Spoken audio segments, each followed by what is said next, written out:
Welcome, listeners. I'm so thankful to have you here today, this Valentine's Day, which can be a happy Valentine's Day for some. And for some, it's kind of a hard day. So we're fortunate to have our favorite therapist, Brian Burns, with us today. And we're going to talk about a couple of things. And the first thing that we're going to really dive into on this happy occasion is how to heal a broken heart. And then after we talk about that, and I ask a bunch of questions and become a better mediator, we want to know how my listeners can know that they're ready to get back out there and find love again. So, Brian, welcome once again. Thanks so much for being here. Thanks, Lisa. It's good to see you and hear you. And in this we're recording in 2023. I know. So it's my very first podcast recording of the year. Wonderful. So I'm glad it's with you. Me too. I'm glad to have you here on Valentine's Day. So tell me, tell me a little bit about what you know about fixing a broken heart and how people are maybe feeling. Some people might be feeling during this day of the year. It does seem like Valentine's Day brings out strong feelings. Like you either, really like it or you hate it. Right. I'm sure that's not true. There's probably a lot of people that, don't have strong feelings about the day. But as a marriage therapist, I'm actually a big fan of Valentine's Day. I think it's just a shame to let good excuses to be romantic pass you by. And yes, we should be romantic all the time and not just reserve it for one day, but we should, go big on at least one day. That's my opinion. But we're not here to talk about me so much, I guess. I don't know. I think it's helpful. I mean, I've got to say, because I think that I can maybe tend to just be one of those people that doesn't have strong feelings about it and can let it go. And interestingly enough, the 15th, February 15th is my anniversary, 31 years. And, we really have yet to do a huge celebration and celebrate that. I always just kind of, stay quiet.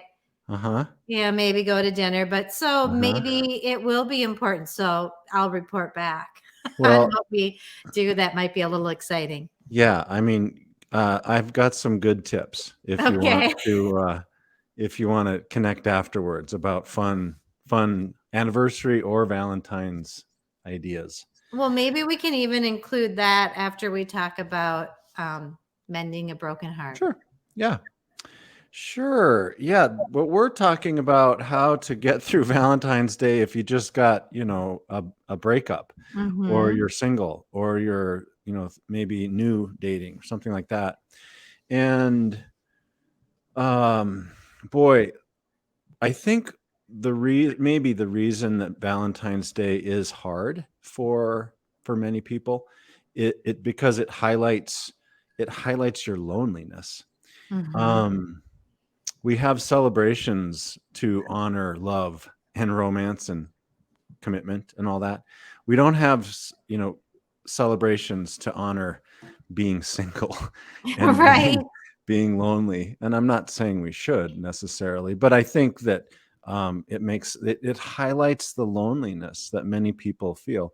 And I don't want to minimize that, because in fact, loneliness is it's a big problem in our society. It's epidemic, and there's good solid research that says that loneliness is bad for you.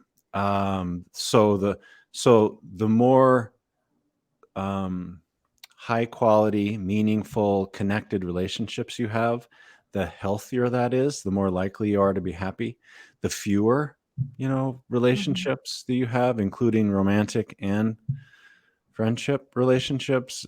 In other words, the more lonely you are, the less happy you're likely to be. I mean, that's just it's common sense too, but the research shows it out. So loneliness is a problem. And if you're in a place of feeling lonely, either because you recently went through a divorce or you're single or both, then it makes sense to pay attention to that and not just chalk it up to kind of like there's something wrong with you. It makes sense to honor it in one sense, and also to do something about it, because you can choose. You do have choices, tools. Right. And as you're talking, I'm always trying to fix things, right, for people. And Yeah. I'm thinking, okay, so for somebody who is alone, Yeah. and I think about, for me, like what helps me in my life is to help others.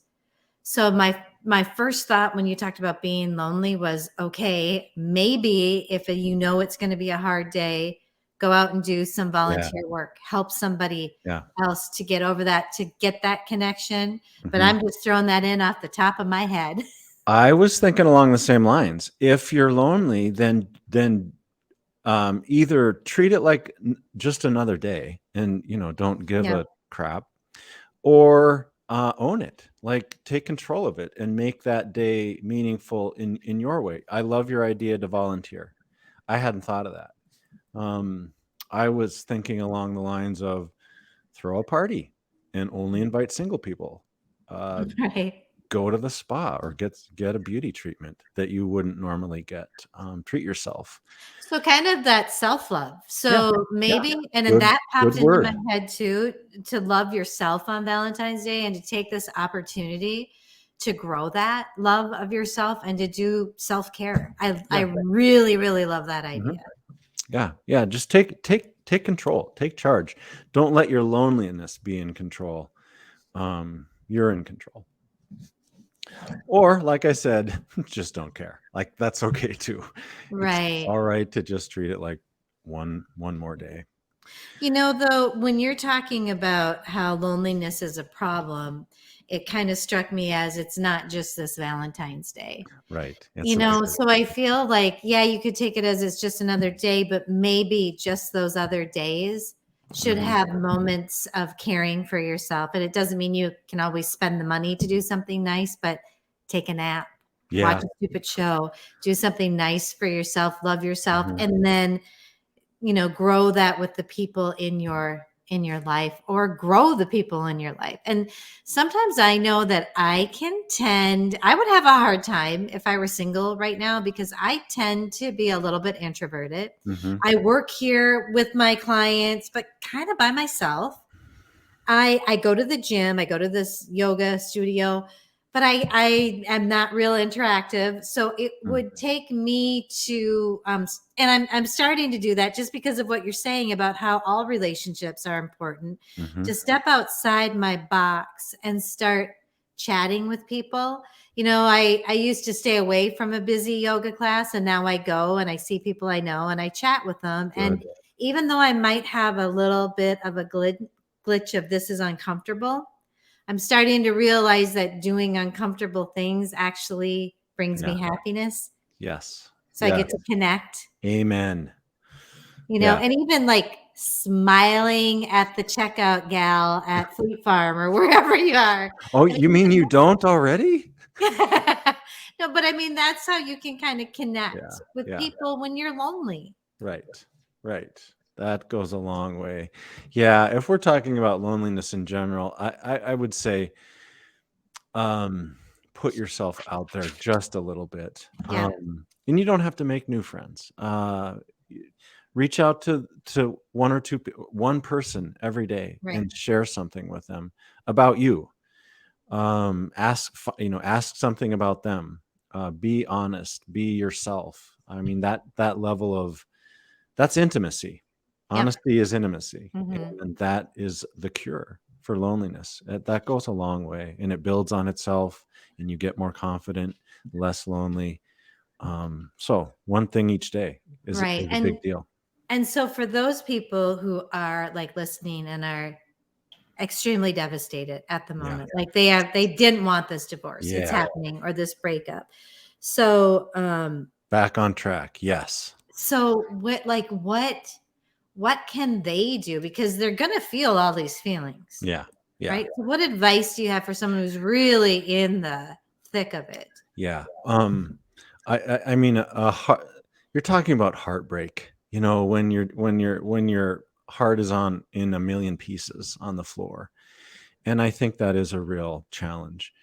The thing, gosh, what your mind is not your best friend in that place. Your mind is probably your worst enemy, because your mind is used to feeling, or wants to go back to a place of feeling connected and safe and Mhm. trusting and in love, because that's where it gets dopamine. Like those Mhm. feelings make your brain feel good for good reason. I mean, humans fall in love because we're programmed to do that. Our brains like it.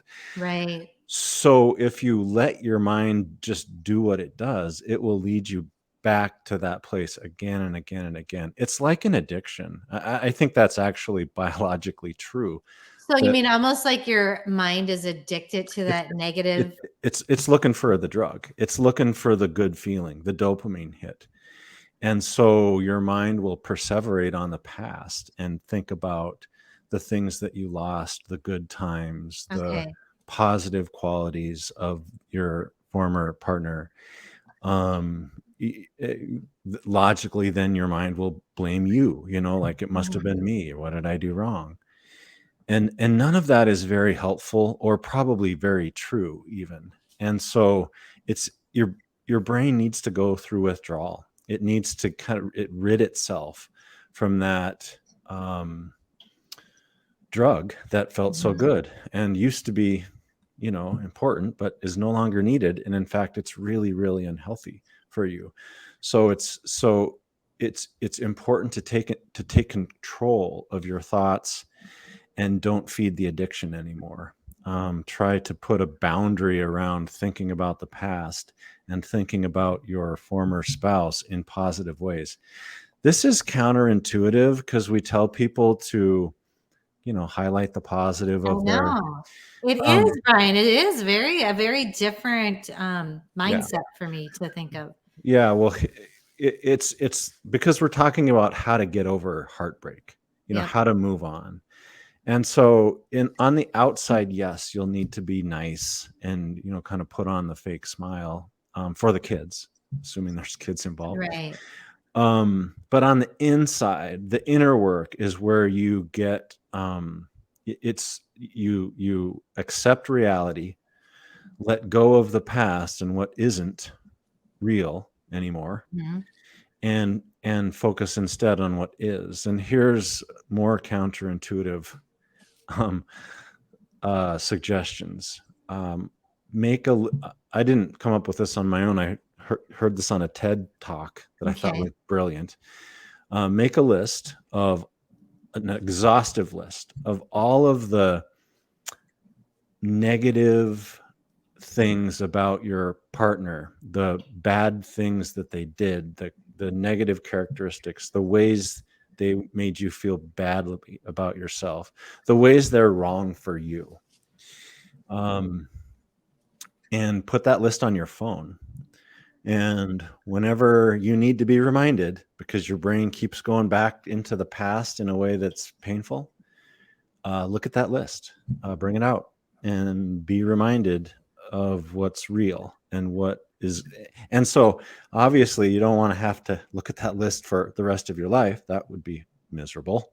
Right. But it's about getting through the withdrawal and being free of that drug. I mean, that's a good way to think about it. You're just getting yourself through so that you can be clear-headed, focus on the future, over it, have closure, moving on.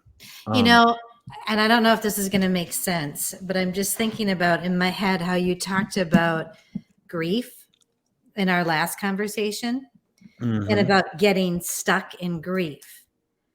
And how when this is where we have a difference between when someone dies and there's a breakup, right. Yes, right? very much so. And Yeah. so in a way, a breakup gives you an opportunity to have a tool that you wouldn't have Mhm, in a death, right. correct? Yeah, yeah, absolutely. This would not apply to a death of a loved one. No. Not at So all. when you're stuck, when you're in a breakup, you can look at that list of all the negative things. I can't Mhm. help but ask you, Brian, what about when you're stuck after a death? Then it's time to do the talk therapy. Um, I'm throwing this at you I and we weren't going to okay. talk about it. Okay, when you're stuck in grief and feel like you're not moving forward. Yeah. Because Yeah, you keep thinking about all the good times. yeah, uh-huh. Yeah, I do think, I mean, assuming that you're practicing the kind of the top 5 things of exercise and Right. self-care and Yeah. healthy thinking, and I forget the other ones, meditation, that then yeah, absolutely talk to someone, because it's not bad to think about the past and remember your loved one fondly. However, that can keep you stuck. I mean, you might be too much in the past if Right. And so I enough time can't has help gone by. thinking about my darling sister-in-law who lost my brother-in-law. And this is Mm, whatever, just her second Valentine's without him. That's got to mhm. be hard. Yeah, yeah. There's no way to make that a pleasant day. It's just No. gonna be hard. Yeah, it's reality. Yep. And so just being aware Mhm. that it's hard, doing the talk therapy, taking care of yourself. I mean, that's what's kind of going to get people through that. Yeah, and I would wonder, how would a person define themselves as stuck? Because grief never goes away. I mean, No, right, you never feel um like resolved or okay. right, I think you get used to the weight of grief and learn to live with it. And I haven't experienced that personally, so this is still right, conceptual in my mind. But I just can't imagine ever kinda not feeling the pain of loss when thinking about a loved one that you miss. right. You just learn to live with that pain and that And to weight. carry it with you Yeah, and in a to loving still have way. a happy life. Yeah. Yeah. I mean, you have to frame it in your mind in a positive way, like, "It's okay to carry this weight. Yeah. I'm still a whole person. Yes. This I there's I don't need to, blame myself or act differently." Right. Um, but but I can't, it's okay to not be the same person. I mean, Right. I'm a different person now. Yeah. So it's contextual. It depends on the person and what's going on, I think. Yeah. Those I don't are know. those are tough. These are like kind of dark issues. So let's Mm. make this a little more positive because this is going We're this is a Yeah, little hopefully it so will help people. But were you gonna say something else? yeah, not about grief, no. I was gonna get back to where we were talking about heartbreak and how to face something like Valentine's Day when you're Yeah. really hurting. And so it's about winning the battle in your own mind, recognizing the battle that's going on and choosing the side that you want to be on. And you don't want to be on the side of like beating yourself up over the Right. past. You want to be on the side of, um, this is right for me. This is where I need to be given reality. Right. We're dealing in reality. Um, if he or she was good for you, then um, he or she would still be choosing to be with you. Right. So that's just reality. Mhm. And winning that battle in your mind is the best thing you can do to move forward. Okay, so speaking of moving forward, how do we know when it's time to put yourself back out there to start looking for a new Yeah. relationship? Yeah, that's a hard, I get that question. That's a hard question. I don't Mhm. know when for sure it's time. But I find myself telling people the sooner the better. I Do think you? that's, I really do. Um I mean, it's really important to go slow and be thoughtful and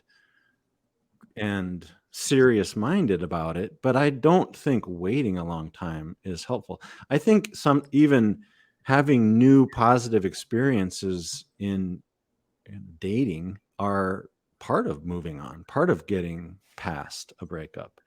cre- you know Recording over the old tape something new that's a much better movie, Right. so to speak. So I think those are good reasons. But when are you actually ready emotionally to fall in love again? Well, it doesn't matter when you're ready. Like the heart falls in love when it falls in love. Yeah, I wish we could choose that. Um, but it's about, I think, having some understanding of what happened in your marriage that ended in divorce, so that you have that knowledge and can use it to not make the same mistakes. I think that's really valuable. And if you have no clue then about what you do differently, I think you're probably a risk to yourself Yeah. and others. So dig into that. And it doesn't mean it was your fault, but there's always, learning to happen. I really do think that a great tool is assessing your past relationship Hmm. and looking at what worked and what didn't. This is what I try to do every week. I'm not really good about it. What worked, what didn't.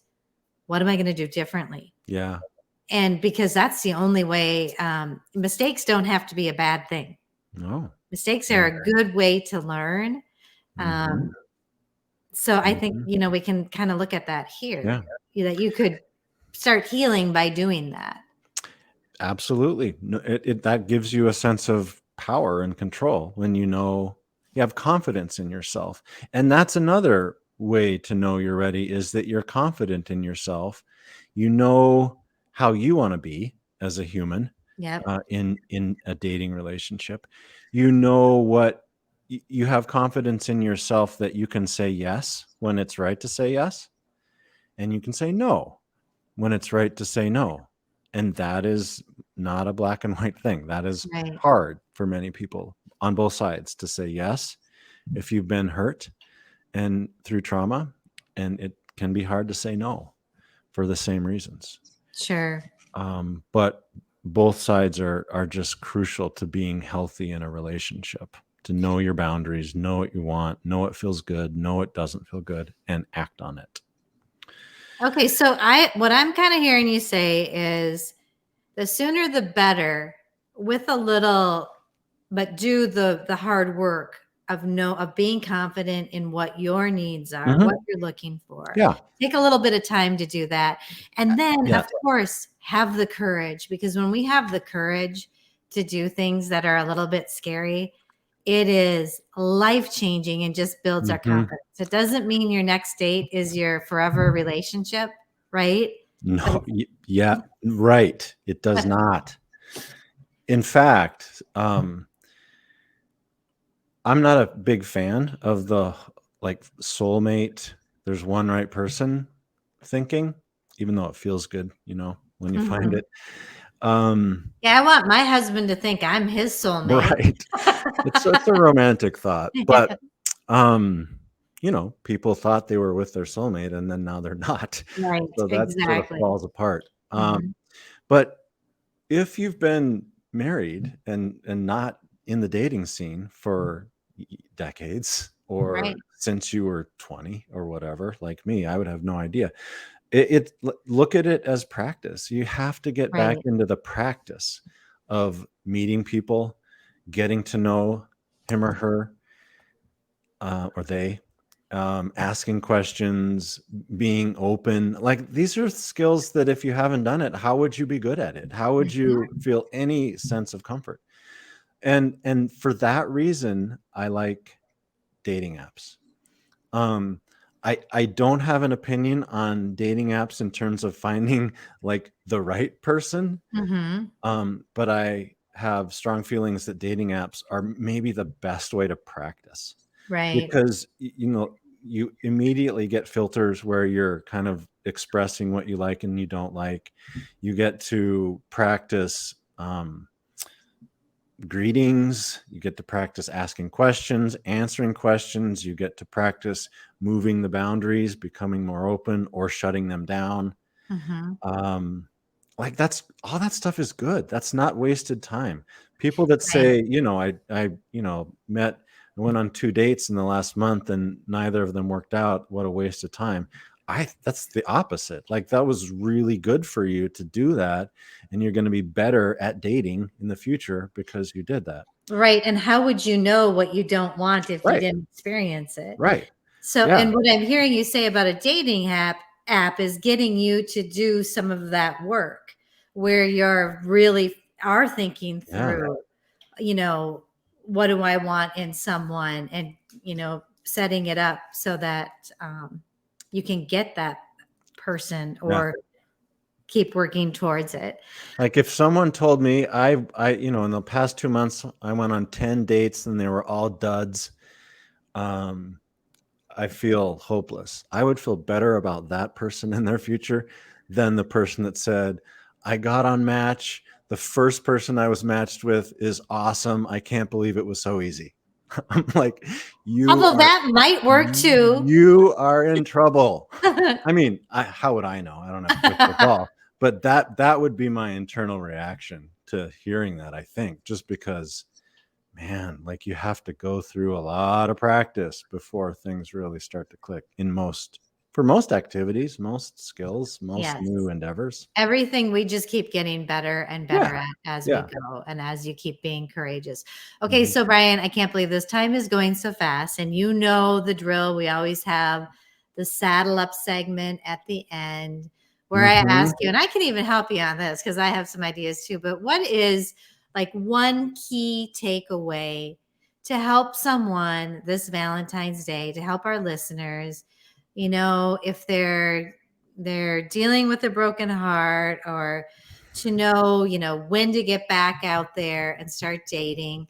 What would be your one little tidbit that you could give my listeners today? Reach out and touch someone. Don't be alone. Use modern technology. You don't even have to leave your bed. Yep. To reach out and connect. Yep. I love that. And that's kind of what we talked about at the beginning. Yeah. That connection. I can't think of anything better than No, especially to cure that loneliness. And so, listeners, if you are needing a therapist, Brian Burns is in our show notes. You want to give them your email address just in case they want to contact you? Oh, sure. Yeah, it's brian@mnrelationshiprepair.com. Awesome. Listeners, call Brian. I check that every 2 or 3 weeks, so I'll just kidding. I hope you're kidding. Yeah. It's a busy time right now, though. Yeah. So yeah, please reach out. I'll happy to respond. All right. Well, thank you, Brian, again, for always being willing to come on and share with my listeners and help them through sometimes some kind of tricky holidays and days and heartbreak. Right on. All right. Thanks for being here. We'll see you next time. Bye.